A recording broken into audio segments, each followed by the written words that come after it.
Assalamu alaikum. Today we are going to answer some question here. So before going to this answer D topics, so I have escaped topics about G. This question was about why is the phrase greedy Yamuna used to describe the river? What greed do you notice in the description?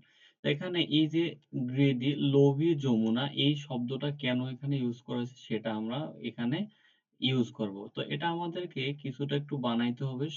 আমরা এখানে লিখতে পারি so the phrase greedy Jamuna used to describe because of আমরা বলতে পারি this Jamuna river কি করেছিল took away আমরা এই কথাটা লিখব took away মানে নিয়ে গিয়েছিল। তাহলে took away নিয়ে গিয়েছিল কি নিয়ে গিয়েছিল সেগুলো আমরা জাস্ট একটু ডিসক্রাইব করব। এখানে হতে পারে তার ফ্যামিলিকে হারিয়েছিল এবং আরো যে কিছু বিষয়গুলো রয়েছিল সেটা হচ্ছে কি house, tree, vegetables, garden, bamboo bus, তারপর হচ্ছে সামথিং এগুলো আমরা সবগুলো লিখবো।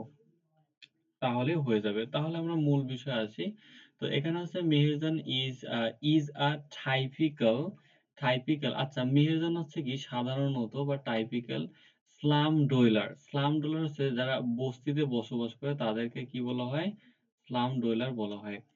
তাহলে এখানে আমরা আ এটা পেলাম।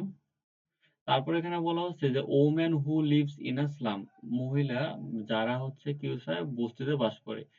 She lost her shelter and properties তাহলে সে হারিয়েছিল তার আশ্রয় এবং প্রপার্টিজ তাহলে dash the erosion of the river Yamuna তাহলে এখানে কিসের জন্য সে হারিয়েছিল আমরা বলতে পারি এখানে দুই এখানে দেখা যাচ্ছে ডিউ টু হচ্ছে কারণে তাহলে আমরা এখানে লিখতে পারি হচ্ছে ডিউ টু হচ্ছে কারণ অর্থে তাহলে due to the erosion of the river তাহলে নদী ভাঙ্গনের কারণে সে সব হারিয়েছিল।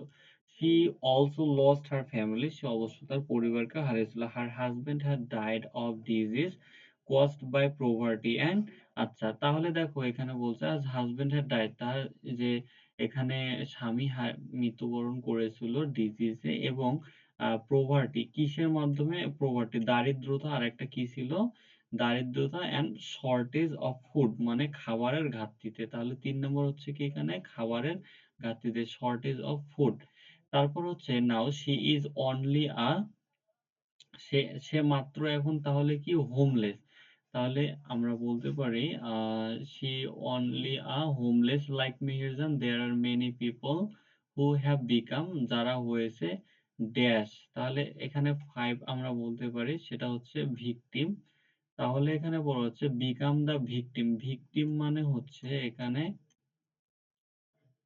শিকার হওয়া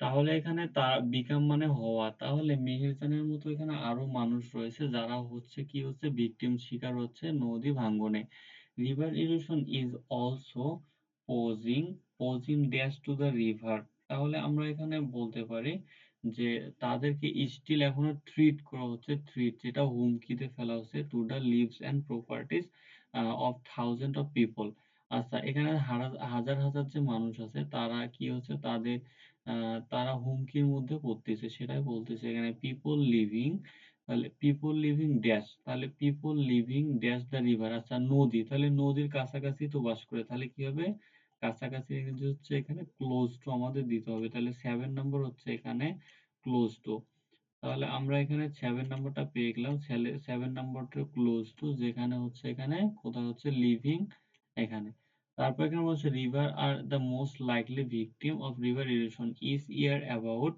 হ্যাঁ আচ্ছা প্রতি বছর ইচ ইয়ার প্রতি বছর অ্যাবাউট তাহলে কতজন আমরা যেটা জানি যে 1 লাখ এটা হচ্ছে এইট অ্যান্সার তাহলে প্রায় হচ্ছে কি 1 লাখ মানুষ কি হোমলেস হয় নদী ভাঙ্গনের কারণে মেহেরজান লাইফ ইজ জাস্ট আচ্ছা তাহলে এখানে কিসের মতো জাস্ট এক্সাম্পল অফ হাউ তাহলে আমরা জানি যে এক্সাম্পল অফ একটা হচ্ছে উদাহরণ অফ ক্লাইমেট চেঞ্জ একটা কি জলবায়ুর জল হাউ ক্লাইমেট চেঞ্জ কিভাবে হচ্ছে কি হয় জলবায়ু পরিবর্তন হয় and effect the lives of thousand of people. Effect তাহলে 10 নাম্বার হচ্ছে এফেক্ট। তাহলে কিভাবে সেটি কি করে?